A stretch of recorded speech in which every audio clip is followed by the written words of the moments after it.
बीते 2-3 दिनों से मैं लगातार बेचैन हो रहा था कश्मीर आने। कश्मीर के लोग कैसे हैं? कश्मीरियत क्या है? अब मेरे मन में बेचैनी थी कि कश्मीर जाकर देखूं, कश्मीर की मेहमान नवाजी क्या है, ये सारा हिंदुस्तान कैसे जानेगा? मिलूं ऐसे लोगों से। ओ सरपंच जी तो चल दिए, अब कौन उठाओ गांव की जिम्मेदारी? कश्मीर टूरिज्म के तथाकथित ब्रांड एम्बेसडर्स बने अजीत अंजुम और अतुल कुलकर्णी जैसे लोगों पर मैं कुछ भी कमेंट करने से पहले यहाँ अपनी ऑडियंस को कुछ नाम की लिस्ट दिखाऊंगी। इसलिए चूंकि लोगों को मैसेज जाए। मोहम्मद जुबैर, मोहम्मद आदिल, आसिफ, एहसन, हरीस, यावर, आसिफ अहमद, नसीर, शाहिद, आमिर अहमद, हरून, साकिर।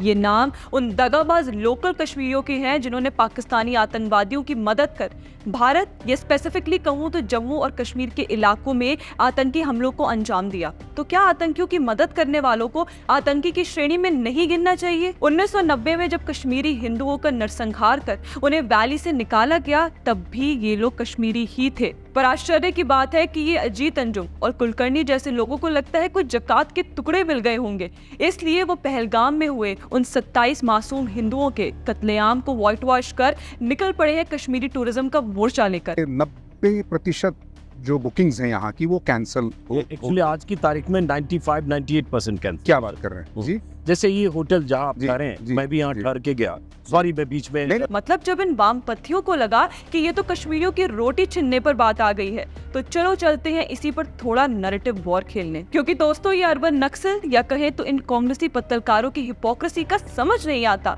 इन्हें कोई फर्क नहीं पड़ता कि कितने हिंदुओं मरे उस हमले में। कुछ वैसे ही जैसे ये कश्मीरी लोकल ये मानने को ही रेडी नहीं कि वहाँ हिंदुओं को आतंकियों ने गोली से मारा। हिंदू को किसी ने नहीं मारा, ये तो वही उसी का चाल है, पॉलिटिक्स का चाल है। नहीं, ये बहुत गलत है। वहाँ सीधा फायरिंग हो गया, ये पता नहीं कुछ कौन। चलिए अब ये देखने के बाद आपको दिखाते हैं अजीत अंजुम की हिपोक्रेसी। आप देखिए कि 22 अप्रैल को पहलगाम में हिंदुओं पर इस्लामी आतंकियों ने धर्म पूछकर हमला किया और उसी दिन बिना इस बात पर फोकस किए कि मरने वालों से उनका धर्म पूछकर मारा गया। अजीत अंजुम ये ट्वीट करते हैं कि कश्मीरी आतंकियों का सैलानियों पर हमला। फिर जब इन जनाब को लगा कि कहीं ने इस पर गालियां ना पड़नी शुरू हो जाए तो तुरंत उन्होंने ट्वीट एडिट करके ये एक लाइन ऐड कर ली कि खबर आ रही है कि नाम पूछकर गोली मारी गई है, कायर दरिंदों को उसके किए की सजा हर हाल में मिलनी चाहिए। तो मतलब खुद कश्मीरी आतंकियों जैसे स्पेसिफिक शब्दों का इस्तेमाल करके अब यही जनाब इतने भयानक हमले को व्हाइट वॉश करने 26 तारीख को चल दिए कश्मीर की ओर। अब जरा यहाँ एक पैटर्न नोटिस करिए इनकी कवरेज का। खाली एयरक्राफ्ट की ये तस्वीर पोस्ट करके दिखाते हैं कि कैसे पीक सीजन के टाइम पूरा एयरक्राफ्ट तक ऑक्यूपाइड नहीं है। कश्मीर पहुंचते ही ये अपने YouTube चैनल्स पर वीडियो अपलोड करना शुरू कर देते हैं और फोकस केवल एक कि कश्मीर कैसे सन्नाटे में पड़ा है। कश्मीरी लोकल्स तो आतंकियों के खिलाफ प्रोटेस्ट कर रहे हैं, लेकिन तब भी कश्मीरी स्टूडेंट्स पर भारत के अलग अलग जगहों में अटैक हो रहा है। पूरी कश्मीरी आवाम जिस तरह से आतंकियों के खिलाफ आतंकियों की करतूतों की निंदा करते हुए और भावनात्मक तौर पर उन सैलानियों के साथ जो हुआ उनके साथ खड़े हैं और जिस तरह से आकर अपनी बात कह रहे हैं, उन कश्मीरियों के लिए या उनके हैंड होल्डिंग की जरूरत है ऐसे वक्त पर, क्योंकि वो निकल कर घर से आए हैं और वो कह रहे हैं कि जो हुआ गलत हुआ, मुल्क के साथ एकजुटता दिखा रहे हैं। और बहुत सालों बाद ऐसा वक्त आया कश्मीर में दिखने को मिल रहा है, सब एकजुट आवाज। मतलब अजीत अंजुम को कश्मीर के सन्नाटे की चिंता है। वहाँ के एक कश्मीरी घोड़े वाले नजाकत अली को वो हीरोइक पोस्टर बॉय की तरह दिखाते हैं और पहलगाम में आए अन्य पर्यटकों से बातचीत कर जनता को ये सुनिश्चित करवाना चाहते हैं कि यहाँ सब ठीक है, लोग आए और यहाँ आने से घबराए नहीं। जब खिंचवा रहे कुछ सेल्फी, नदी के किनारे कुछ बैठे। हालांकि अगर 22 तारीख को जो आतंकी हमला हुआ वो ना हुआ होता तो यहाँ बहुत भीड़ होती। तो मतलब आप लोग देखें कि कैसे अंजुम साहब कितनी क्लेवरली ऑल ओके का नैरेटिव लोगों के माइंड में डालते हुए पहलगाम के हमले को ही भुला देने का मैसेज सेंड कर रहे हैं। मतलब उन्होंने अपनी एक भी वीडियो में ये नहीं मेंशन किया कि मरने वालों से आतंकियों ने कलमा पढ़ने को कहा था और जो हिंदू ये नहीं पढ़ पाए उन्हें चंद सेकंड में गोली से उड़ा दिया। उनकी जान की तो जैसे कोई कीमत ही नहीं रही इन कांग्रेसी पत्रकारों के लिए जो आज भारत में रहकर पाकिस्तान की भाषा बोल रहे हैं। दोस्तों जो पहलगाम में हुआ उसका रियलिटी चेक ये बाइस्ड पत्रकार नहीं बल्कि कश्मीर आए लोग ही देंगे। मैं यहाँ आपको एक टूरिस्ट की बाइट दिखाती हूँ। हर हर महादेव दोस्तों, तो हम आ रखे हैं लाल चौक और इसके बाद सीधा हम निकलेंगे घर। और जिंदगी में पहली बार कश्मीर आया और ये आखिरी बार ही है।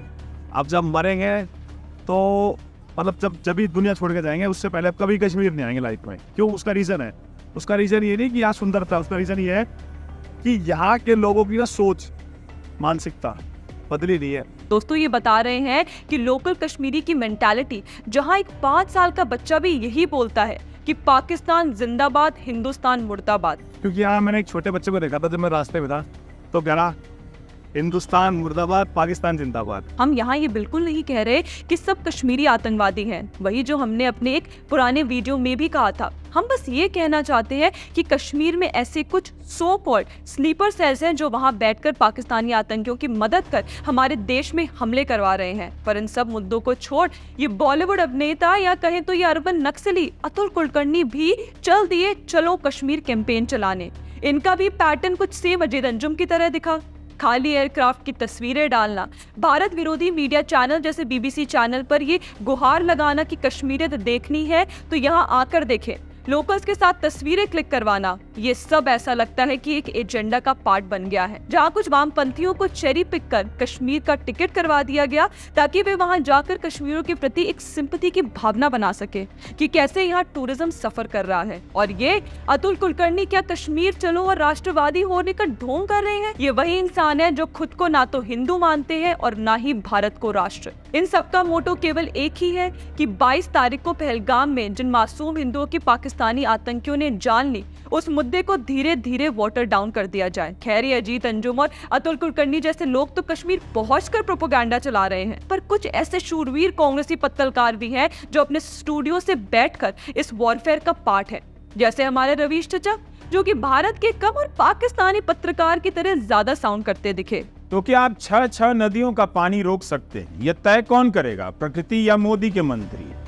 ऐसा लगता है कि बीजेपी को पानी एक नया हथियार मिल गया है। पानी नहीं देंगे, प्यासा मार देंगे, इस टाइप की बातों से लोगों में जोश आ जाएगा, उसे ऐसा लगता है मानो भारत का पाकिस्तान को सिंधु नदी के पानी को रोकने का झटका पाकिस्तान से ज्यादा तो रवीश चचा को लग गया। तभी पहलगाम हमले में धर्म पूछकर मारना या कलमा ना पढ़ने वालों को मारना, ये सब कुछ मुद्दों को हाईलाइट करने के बजाय इन्होंने भी एक सेलेक्टिव नैरेटिव चलाना ही जरूरी समझा। अब चलिए आपको मिलवाते हैं आरजे साइमा से, जिनका आप एक पोस्ट देखिए।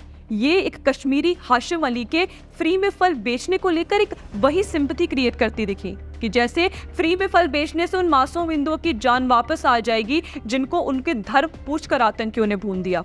दोस्तों आप सोचिए कि ये एक कितना डेंजरस नैरेटिव चलाया जा रहा है, जहाँ ये सब वामपंथियों को लगता है कोई ऊपर आका से हुक्म आए हैं कि जाओ कश्मीर और वहाँ के लोकल्स के प्रति एक सिंपैथी की भावना क्रिएट करके पहलगाम में हुए धर्म के आधार पर हमले को ही पूरी तरीके से व्हाइट वॉश कर दो। और इसी सेलेक्टिव वॉरफेयर से हमें बचने की जरूरत है। आप लोगों का इस पर क्या कहना है हमें कमेंट करके अवश्य बताएं, और अगर आपको हमारा कंटेंट पसंद आए तो हमें लाइक, शेयर और सब्सक्राइब करना ना भूलें। धन्यवाद।